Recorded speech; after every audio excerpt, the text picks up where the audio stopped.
Welcome to another Medvarsity Deep Dive. We break down complex medical topics. So you don't have to. Exactly. And today, we are talking all about GERD. Gastroesophageal reflux disease. Yes. GERD for short, you know. That burning sensation. Yeah. It makes you regret that extra slice of pizza. Oh, yeah. But here's the thing. GERD management, Yeah. it's so much more than just, Popping antacids. right, we're talking lifestyle changes, medications, Yeah. even high-tech procedures. It really is a multifaceted approach. I like that. Yeah. So before we get into the specifics, Right. can you give us a quick overview of the main goals of GERD treatment? Absolutely. Effective GER management is like a four-legged stool. Okay. You want to alleviate those uncomfortable symptoms, Mhm. things like heartburn and regurgitation. Makes sense. Second, you need to heal any damage to the esophagus caused by the reflux. Right. Third, you aim to prevent any long-term complications, like strictures Yeah. or Barrett's esophagus. Oh, wow. And finally, and this is key, you want to achieve lasting remission. So it's not just about treating the symptoms. It's about addressing the underlying cause and preventing future problems. Exactly. That makes a lot of sense. Now, Yeah. I'm always fascinated by how much lifestyle changes can impact our health. Where do they fit into the GERD management picture? Lifestyle modifications are often the first line of defense against GERD, and surprisingly effective. Really? Studies suggest that 20 to 30% of patients can significantly improve their symptoms just by tweaking their habits. 20 to 30%. That's impressive. Yeah. What kind of changes are we talking about? Well, for starters, gravity is your friend. Okay. Elevating the head of your bed 6 to 8 inches can make a big difference in keeping those stomach acids down where they belong. Just propping yourself up with some extra pillows. Exactly. Another simple change is loosening those tight clothes. Uh-huh. Anything that puts pressure on your abdomen can exacerbate reflux. So opt for comfort over constriction. Precisely. Got it. So ditch the skinny jeans in favor of something a bit more forgiving. Exactly. And while we're on the topic of things to ditch, smoking and alcohol are major culprits when it comes to GERD. Right. They weaken the lower esophageal sphincter, that muscular valve that prevents stomach acid from backing up. Okay. So those are definitely off the menu for anyone battling GERD. Now I'll talk about something a little more enjoyable. Food. Are there any dietary changes that can help manage GERD? Definitely. Certain foods and drinks are notorious GERD triggers. Like? Spicy foods, citrus fruits, Okay. tomatoes, chocolate, caffeine, Oh, no. carbonated beverages. That's all the good stuff. These can all relax the LES and increase acid production. So it's about paying attention to your body and identifying what foods seem to worsen your symptoms. Right. It's almost like becoming a detective of your own digestive system. I love that analogy. And on that note, Even incorporating a bit of daily exercise can go a long way. Yeah. It doesn't have to be anything strenuous. Even a brisk walk after meals can aid digestion and help keep those reflux symptoms at bay. so we've got our pillows stacked, we've got our comfy clothes on. We're saying no to that after-dinner cigarette and glass of wine.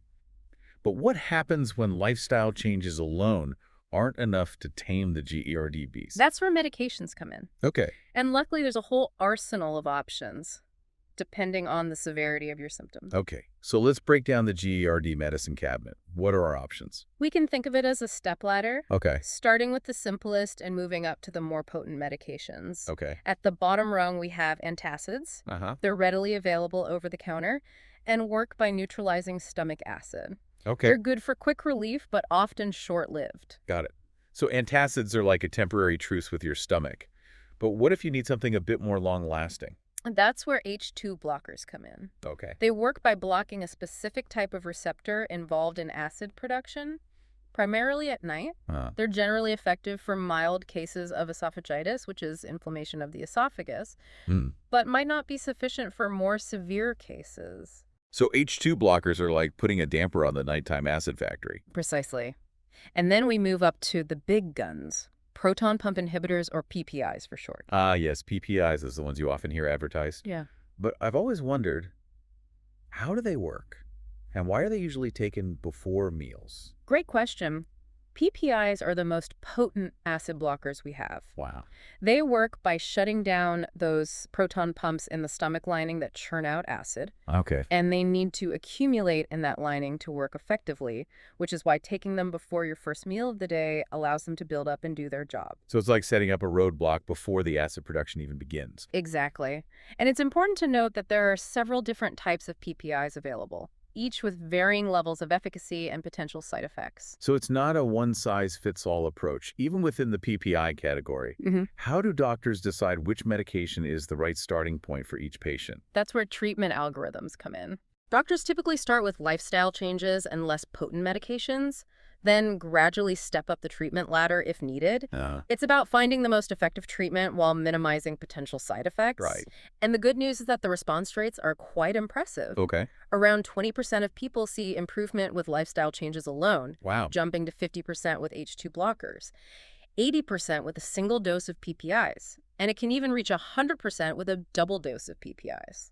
That's really encouraging. Yeah. But I'm curious, what happens in those cases where even medication doesn't provide enough relief? What's the next step? That's a great question, and it leads us to our next topic, surgery. Surgery for GERD, that sounds pretty intense. Is it really that common?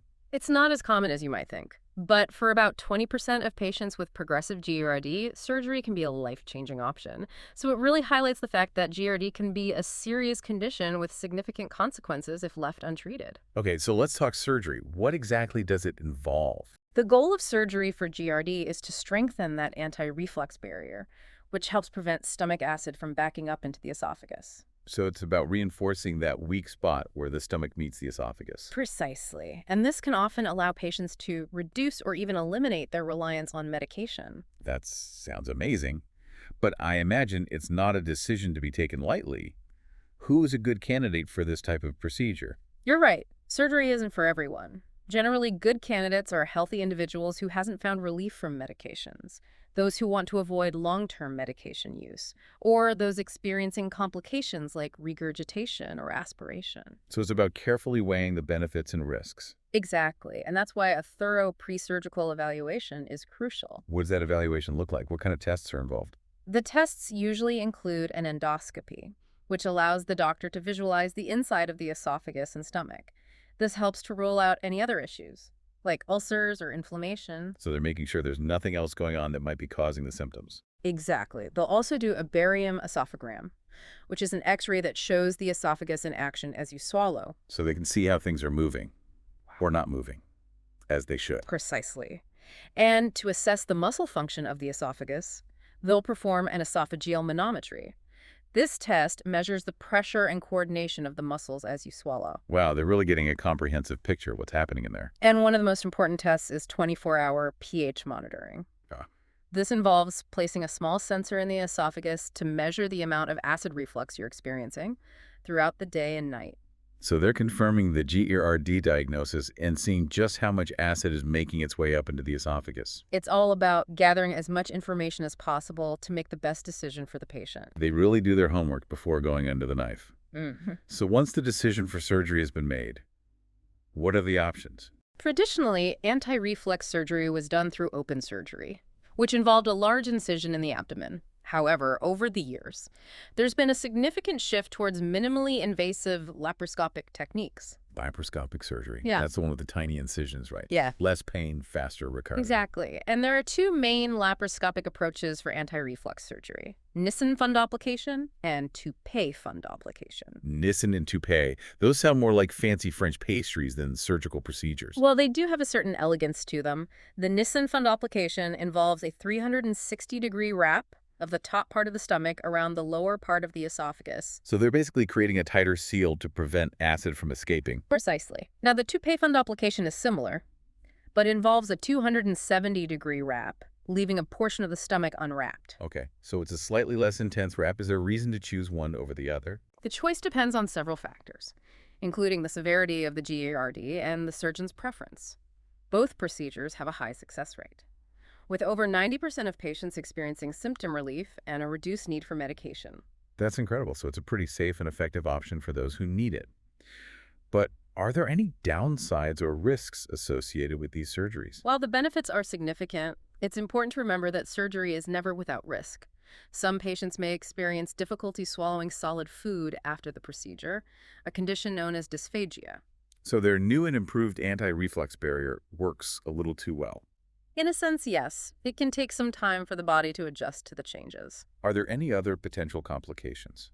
A small percentage of patients may continue to experience reflux symptoms even after surgery. And as with any surgery, there's always a risk of infection or other complications. So while it's a promising option, it's not a magic bullet. Precisely. It's important to have realistic expectations and to carefully discuss the potential risks and benefits with your doctor. This is all incredibly fascinating. But I have to ask, are there any less invasive options on the horizon for people who aren't keen on surgery? You're in luck. That's where endoscopic therapies come in. These are relatively new techniques that offer a less invasive alternative to traditional surgery. Okay, I'm intrigued. Yeah. Tell me more about these endoscopic therapies. What are they all about? So there are three main types of endoscopic procedures for GEA. Okay. The first is the Stretta procedure, Oh, which cool. uses radio frequency energy to tighten the lower esophageal sphincter, Okay. that muscle that controls the opening between the esophagus and the stomach. So it's like giving that muscle a little workout to make it stronger. That's a great analogy. Cool. Then there's endoscopic plication, Okay. which involves creating folds in the lower esophageal sphincter to strengthen it. So they're basically reinforcing the weak spot. Exactly. Nice. And the third type is submucosal implantation, which involves injecting a bulking agent into the area around the lower esophageal sphincter.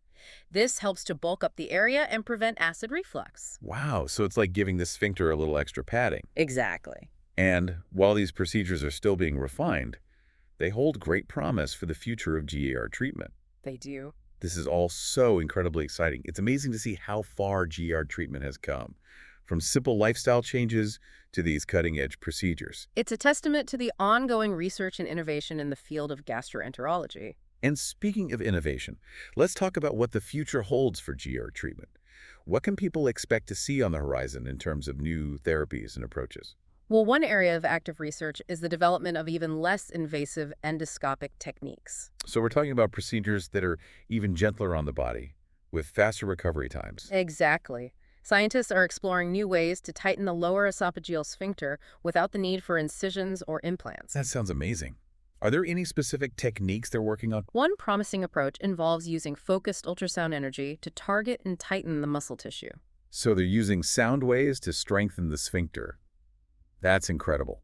What else is in the pipeline? Researchers are also investigating the use of biomaterials to create a natural scaffold that supports the weakened sphincter. So it's like giving the muscle a little extra support to do its job. That's a really clever approach. And another exciting area of research is the development of new medications that target the underlying mechanisms of GERD. So we're moving beyond just blocking acid production to actually addressing the root cause of the problem. Exactly.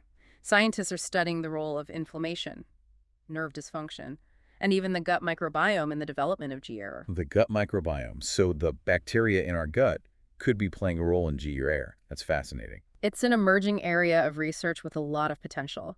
Scientists are exploring the use of probiotics and other therapies to modulate the gut microbiome and potentially improve GERD symptoms. This is all incredibly exciting. It seems like the future of GERD treatment is full of possibilities. It's a rapidly evolving field with new discoveries happening all the time. And it's a reminder that while we've come a long way, there's always more to learn and more ways to improve patient care. Exactly. And that's what makes this field so fascinating. Speaking of fascinating, what are some of the key takeaways you'd like our listeners to remember from this deep dive into GER management? Well, first and foremost, I want to emphasize that GERD is a common condition that affects people of all ages. It's not something to be embarrassed about, and there's no shame in seeking help. Absolutely. And the good news is that there are many effective treatment options available, ranging from simple lifestyle changes to advanced procedures.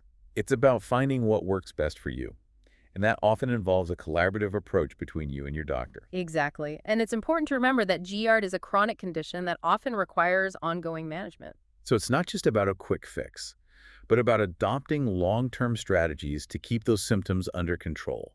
And as we've discussed, there are many exciting new developments on the horizon, with the potential to revolutionize GERD treatment. So stay informed, stay proactive, and keep those digestive systems happy. And remember, knowledge is power. The more we understand about our health, the better equipped we are to make informed decisions. Absolutely. And with that, we'll wrap up our deep dive into GERD management. We hope you found it informative, engaging, and perhaps even a little bit inspiring. Until next time, keep those brains curious and those stomachs healthy.